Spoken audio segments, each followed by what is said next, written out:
Sure. I don't believe either Bible. You don't believe in the Bible? I don't think there's any God. Okay, you don't believe in God at all? No.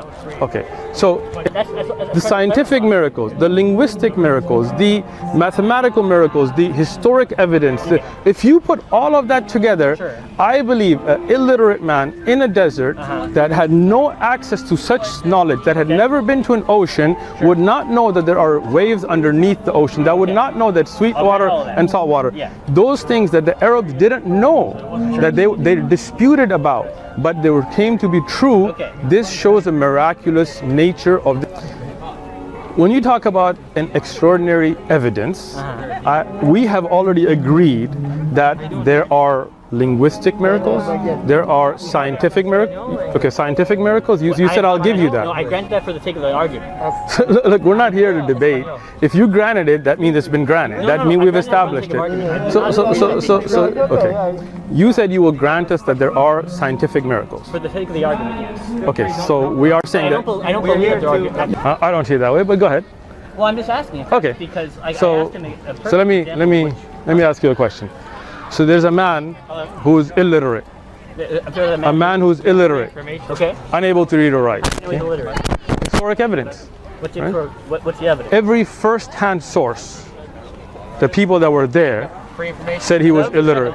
If you tell me something that's no. So people that are there that physically see him, what is that? That's first-hand, right? No, first-hand is when you testify. So those people that testify are second-hand. Okay. So if I go to court and I testify, am I first-hand? If you're testifying what you observed, that's still second-hand testimony. So the first-hand is the person who actually committed the act. Exactly. So those people that were actually there, that spoke to the person, that were committing that act of communication, they were first-hand reports, right? They were the ones speaking to the Prophet. It's still second-hand, but... Okay, so let's go with second-hand. Sure. So those people that met the Prophet Muhammad historically, that documented about him across the board with consensus, without any exceptions, historically said he was unable to read or write. Okay. Okay, so we good there? Sure. Okay. I'm following you so far. Good. So you have somebody who's unable to read or write, right? Never wrote a poem. He was not a poet. So he wrote this book that's... I'm not there yet. I'm not there yet. تكلم عربي؟ Lebanese. أنا لبنانك ما شاء الله. I prefer English. I'm stronger in English and Spanish. تستطيع أتكلم بالفصحى ولا أمية؟ I'm much more comfortable in English. No, but you read the Quran in Arabic, so I'm just trying to see if you understand Fusha. You know Arabic. I can recite it. I read it better in English. No. But I understand the poetry. So let me explain something. You're Lebanese. I'm Pakistani, right? Hello. Arabic's not my language. Okay. Urdu, I'm assuming. Pashto, Urdu, yes. Yeah. But I learned Arabic, but the Quran. classic Arabic. Sure. And there's a difference between Ammiya, what most people speak, and Fusha, right? Oh, you're talking about the Quranic or literature Arabic. Excellent. Sure, I get that. So when you read the Arabic and Quran, it's beautiful. It's beautiful, right? Yeah. So a man named Muhammad, who could not read or write, had no idea about scientific research, because Arabs at that time had no idea. That's a stretch. Sure, how is that a stretch? Were Arabs known for scientific research? I'd like to go into the topic of the fetus looking like a chew piece of gum. Sure, I mean, before we go there... These are observable facts in the universe. Really? So how would a prophet... You don't think they had miscarriages in the... Hold on, Ken, let me get there. Sure. Let me get there. When the Quran talks about the development of the fetus inside the womb, Oh, really? how would the Prophet Muhammad have known about those stages? Miscarriages. I mean, that's miscarriage doesn't develop, it comes out. No, you don't understand a miscarriage. I think I do understand what a miscarriage is.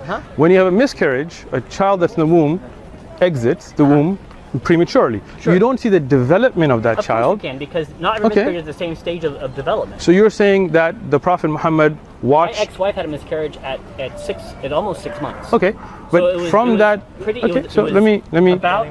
I have pictures of it if you'd like to see it. I'm good, thank you. Okay, so it was about 5 inches long. Got it. And looked like a really, really, really tiny baby. Got it, perfect, okay. Now some miscarriages happen within 2 months of pregnancy. So are you saying the Prophet Muhammad looked at a series of miscarriages? He could have. To assume that it was a miraculous implantation. Okay, so let me how would he know at what stages does the baby develop? A miscarriage is going to... Math is not hard. Math is not hard for a man in Arabia without any... Wait. Capacity to understand if I'm going to listen to you, you listen to me. That's the way you're going to have a conversation. Sure. So if you have something to say, I'll be quiet. Okay? Do you have something to say first? Okay. Do you have... I was going to say, I mean, go ahead. I think obviously... I mean, we understand.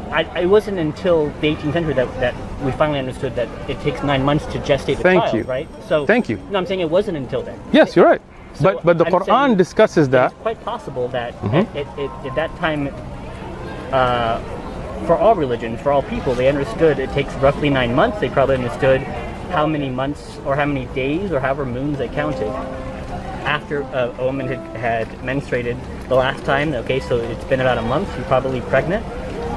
I don't think it's an impossible feat for them to calculate. I'm listening. The gestation of the fetus to determine if it miscarries at, let's say, 2 months. This looks about this size. Sure. May not be an exact, may an approximation, but I don't think it's miraculous.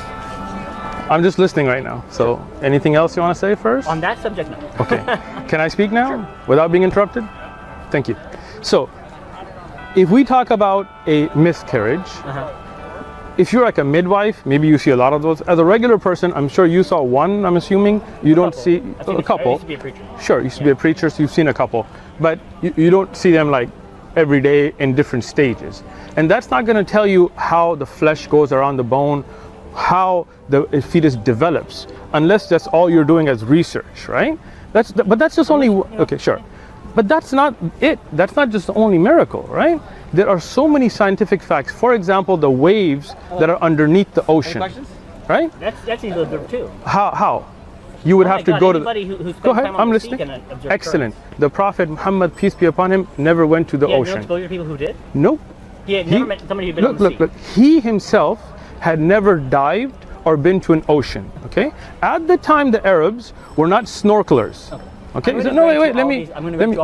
Okay, we got all the miracles. We granted it. Okay, good. I'm going to grant you all the, not the miracles. I'm going to grant you all the claims. Well, you just said miracles. Now you're going to change it. I don't believe in miracles. Okay, well, you're a preacher. You don't believe in miracles. All those supernatural claims. Okay. How do you know that? Because of God. Excellent. If a man who is illiterate brings forth a literary work that the Arabs could not match, all of the poets, right? Granted. All Arabic grammar goes back today to the Quran. Nahu and Sarf and all that. You agree? I grant that too. Excellent. And it has scientific miracles. Let's grant that too. And it talks about the solar system and everything in balance. You grab all of it. Okay, we're getting there, right? I don't actually believe this, but I'm granting it for the argument. Well, if you're granting it, then here we're going to say that it stands, right? Yeah. Then we say that there has to be a explanation for this, right? Okay. So the Quran itself explains that. It explains that this is not the words of Muhammad, peace be upon him, right? Rather, please, go ahead. Rather, this is a divine message.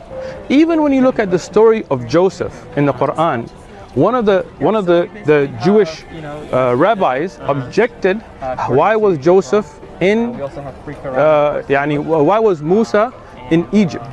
And the Arabs, the people of Mecca, they couldn't answer that until the Quran revealed Sa'ilun, the people who had su'al, to explain to them how these things happen. Okay, how do you know that the Hold on, I'm getting this here. I listened to you, right? Remember the rules, right? Thank you.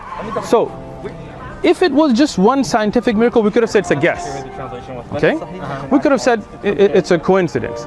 But when you match things like the splitting of the moon, which was not just documented by people who were there, but if you look at the literature, historic literature, it was documented by Hindus in India, right?